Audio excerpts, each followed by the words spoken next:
देशात लोकसभा निवडणुकीचा बिगुल वाजला असून निवडणूक आयोगाने घेतलेल्या पत्रकार परिषदेत निवडणुकीची घोषणा करण्यात आली। निवडणूक आयोगाकडून घेण्यात आलेल्या पत्रकार परिषदेत मुख्य निवडणूक आयुक्त राजीव कुमार, निवडणूक आयुक्त एस संधू, ज्ञानेश कुमार यांनी निवडणूक कार्यक्रम जाहीर केला।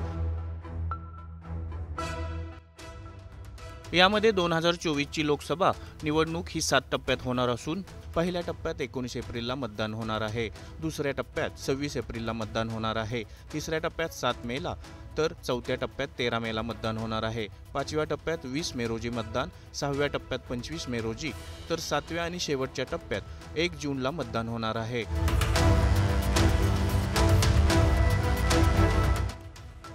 मतदानाचा कार्यक्रम पार पडल्यानंतर 4 जूनला मतमोजणी होणार असल्याचं या पत्रकार परिषदेत सांगण्यात आलं। सोबतच या निवडणुकीतील महत्त्वाच्या मुद्द्यांवरही राजीव कुमार यांनी भाष्य केलंय। यामध्ये 16 जूनला 17व्या लोकसभेचा कार्यकाल संपणार आहे।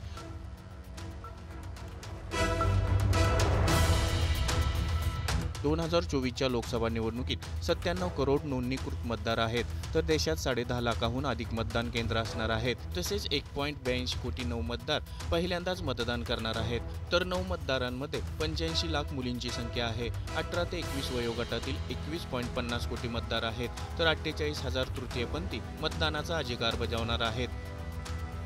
100 वर्षावरील 2 लाख मतदार असून 85 वर्षावरील मतदारांच्या घरी जाऊन मतदान घेणार असल्याचंही राजीव कुमार यांनी सांगितले। तसेच महिला मतदारांचं प्रमाण पुरुष मतदारांपेक्षा अधिक आहे। मतदान केंद्रावर पिण्याचं पाणी, शौचालय, व्हीलचेअरची सेवा देण्यात येणार आहे। 40% अधिक अपंगत्व असलेल्यांना फॉर्म डी भरून घरून मतदान करता येणार आहे। सोबतच नो युअर कॅन्डिडेट ॲपवरून उमेदवारांची माहिती देण्याची व्यवस्था करण्यात आली आहे। हिंसा रोखण्यासाठी अधीक्षक जिल्हाधिकाऱ्यांना सक्त आदेश देण्यात आल्याचे कुमार यांनी सांगितले। राजकीय प्रचारात मुलांचा वापर करण्यासही बंदी असल्याचं मुख्य निवडणूक आयुक्त राजीव कुमार यांनी सांगितले। Times now Marathi, Mumbai.